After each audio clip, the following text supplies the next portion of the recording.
Stormbringer drifts towards the sun Aminar. Of course, Aminar is also a god who doesn't particularly want to be stabbed in the heart by a soul-drinking sword. So he has dispatched an army and a hero. This is Mandino. I think he's a PC in one of the D&D campaigns that generated this particular miniature wargame battle. We're releasing one video per day. Every day is one turn of this fight using the Dragon Rampant rule set. Each day that passes in this, or each day or turn that passes in this battle, one day passes in the various Dungeons & Dragons campaigns. There's a new one, Brovenloft, kicking off in a couple of days.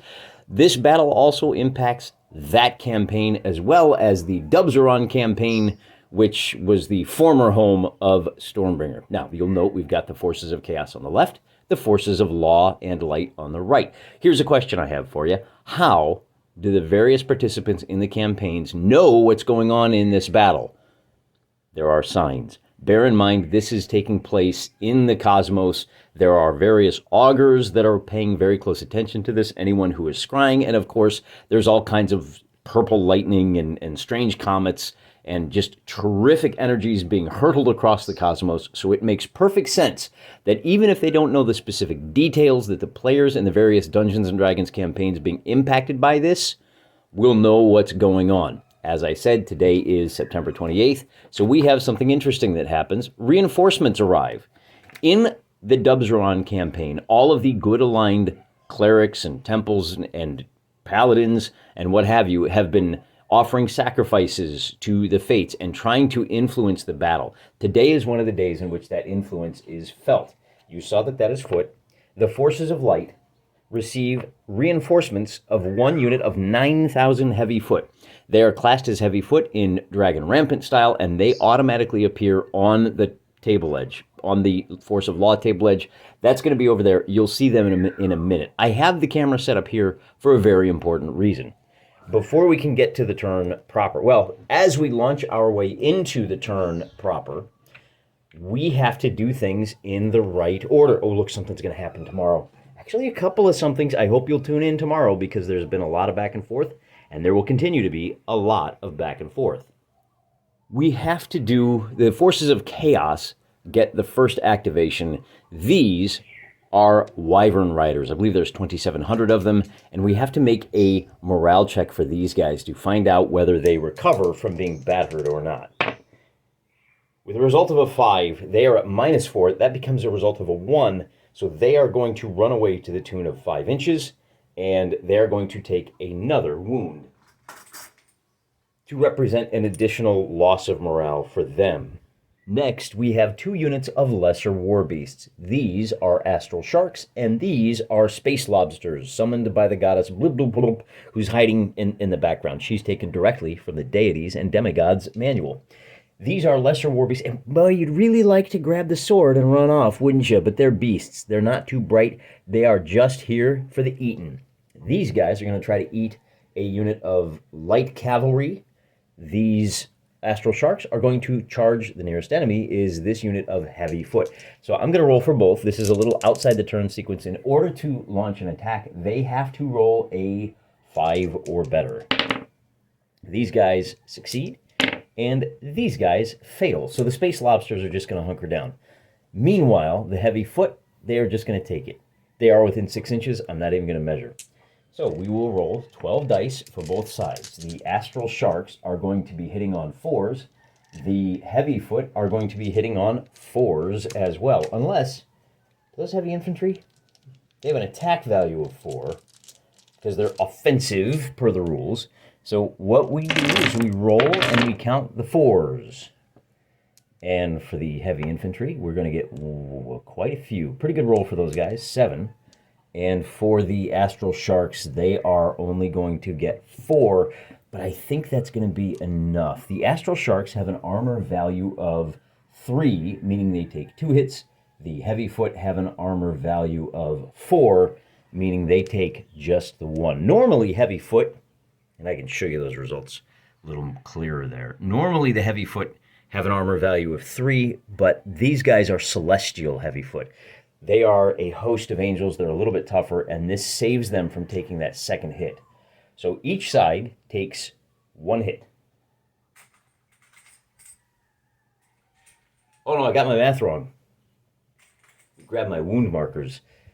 These guys do one hit here, and these guys, the extra hit doesn't do any good, do one strength point to the astral sharks. Now, with 3 wounds, we will remove one of the bases. Each base is equivalent to 3 wounds, and then we'll drop another wound marker down there.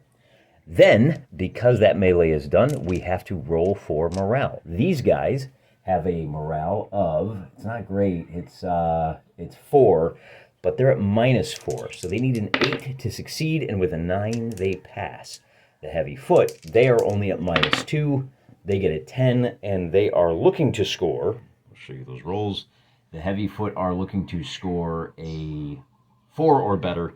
They score actually a 6 because they've got the -2. Oh, and they have a hero nearby, so they're at +1. So both sides succeed. That means these guys fade back an inch and a half.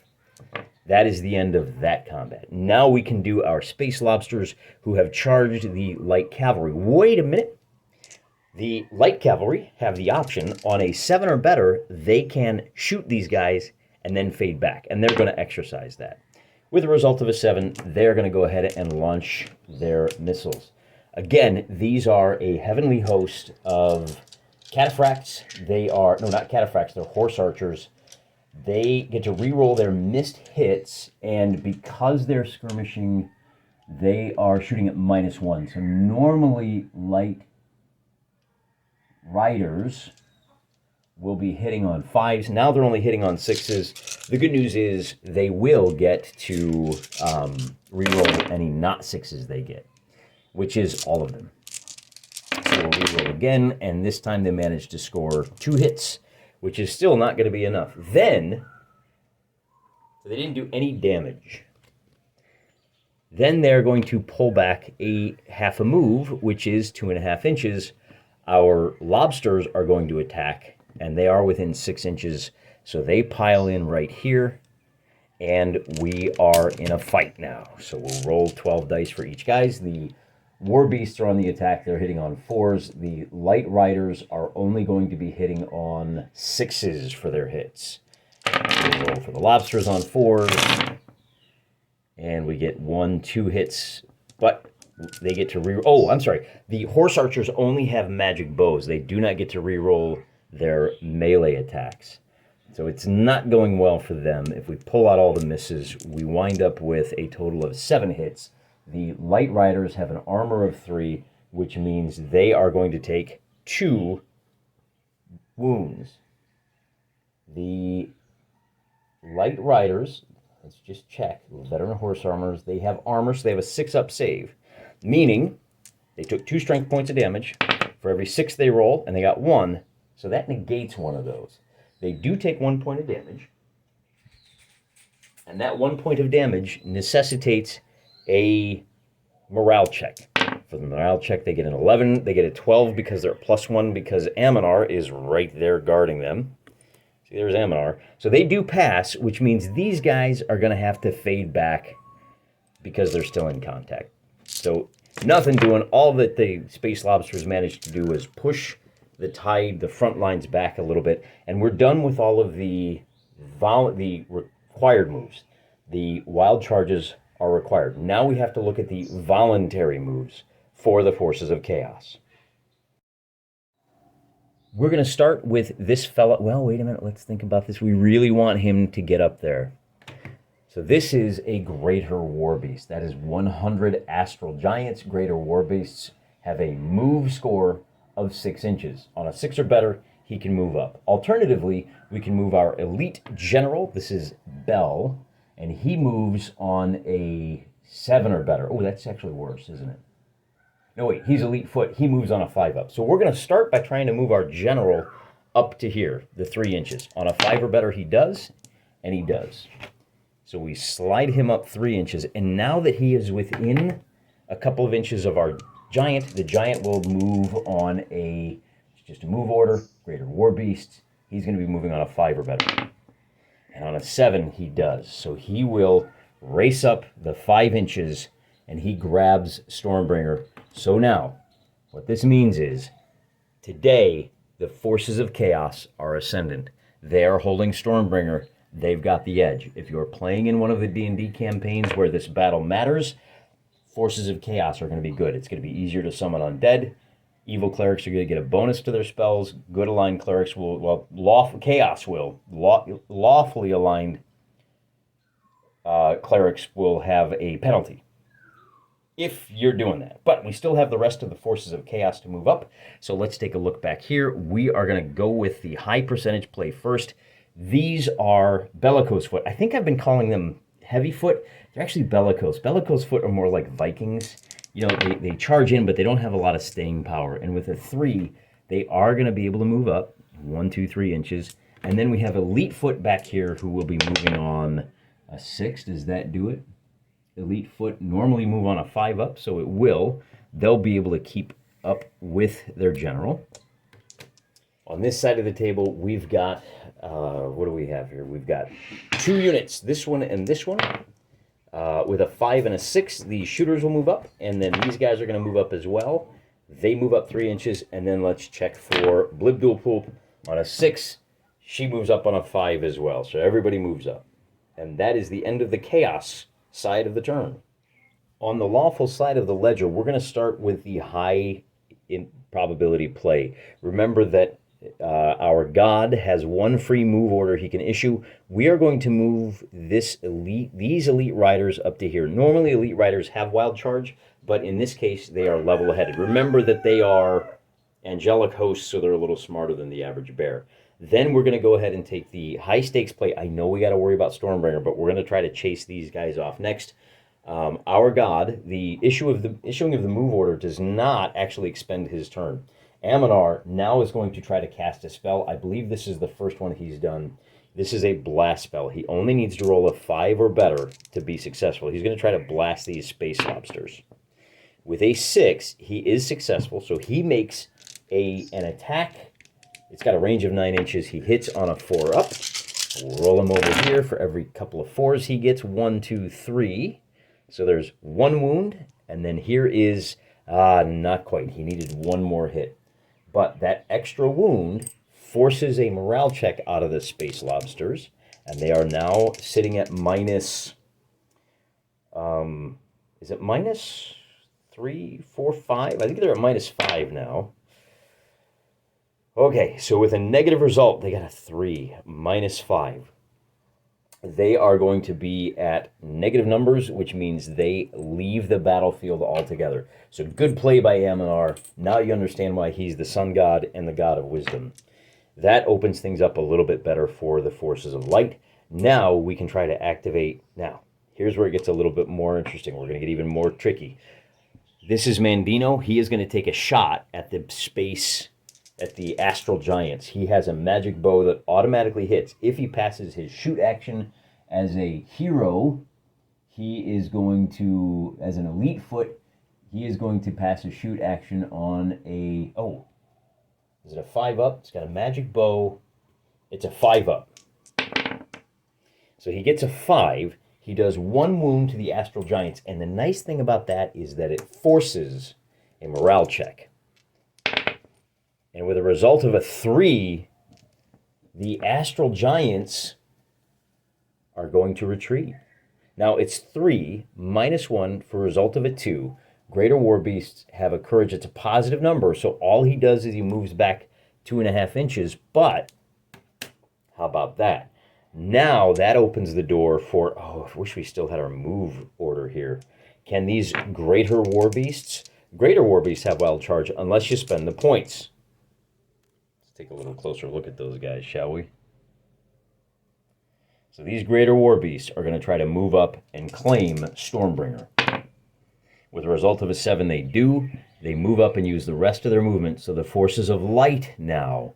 Oh, how the tides have changed. The Forces of Light have secured Stormbringer. If these guys can get off the table in that direction before the 12th, they will have won. But the hero's turn is not over yet. We still have a force of heavy infantry that we can use to... we got to try and drive these guys off. They might be a problem. With a result of a 7, they will be able to move up and make an attack. Now, heavy infantry are not great on the attack. They are only going to be hitting on 5s. Oh, no, these guys are offensive. Their attack value is... Oh, no wild charges, all that is.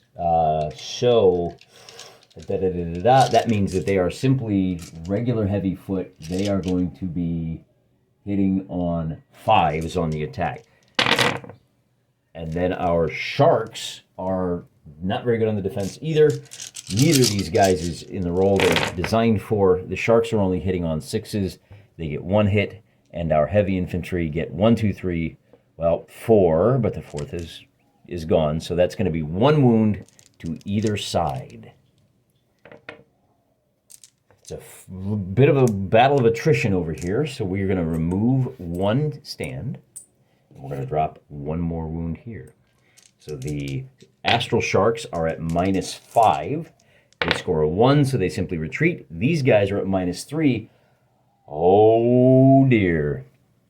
3. Oh, you know what? Okay, so they rolled a 3. They're at -3 for the wounds, but they're at +1 because they got Mandino watching their back. They barely squeak out a mere failure. These guys also squeak out a mere failure. So both sets of units are going to retreat a half a move. We'll measure that out. So these guys are going to fade back 1.5 inches. These guys are going to fade back 3 inches from 2 to 5. There's not enough room there, so they got to kind of fade over this way a little bit more too. And then they both earn themselves the gem of don't forget to check your morale at the start of your next activation. If these guys are attacked while they have the red gem, they only hit on 6s. I think their armor falls to 2 as well. But we're not done with the turn yet, are we? Here we see the battlefield from the back line. We've got 1 unit of heavy foot here and 1 unit of heavy foot here. We're going to roll 2 dice to see if these guys move up. And with a result of a 3, they fail. So our reinforcements arrive, but they're a little bit winded, and they need 1 more turn to catch their breath. That is going to end the action on today, the year of our Lord 2022, September 28th. Tune in tomorrow to find out what fun things we have in store. Here's a little teaser on our card. If you can pause your video and read that, then you'll get some indication of what's about to happen, but you don't know. We've got other things in store. Till tomorrow, I'm praying for you.